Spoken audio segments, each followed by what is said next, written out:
The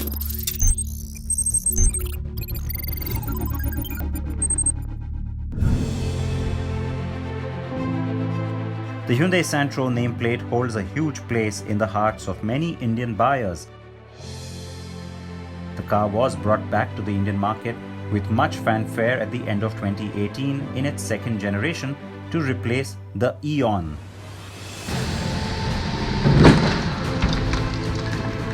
The Santro has been crash tested by Global NCAP in the latest round of safety tests by the global safety watchdog.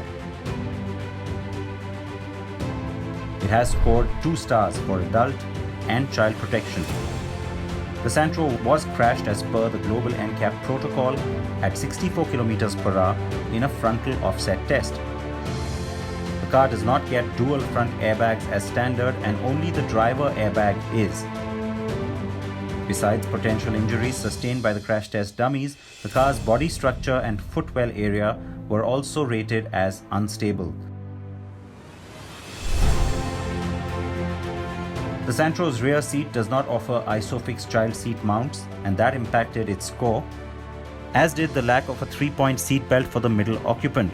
The belt-strapped child seats were only just adequate, though the front-facing older child seat did worse than the rear-facing infant one. The Santro recently received its first anniversary edition in the market, but we are told further safety enhancements are expected on the car. However, there has been no official confirmation on this, nor any statement from Hyundai Motor India in response to queries sent by Car and Bike.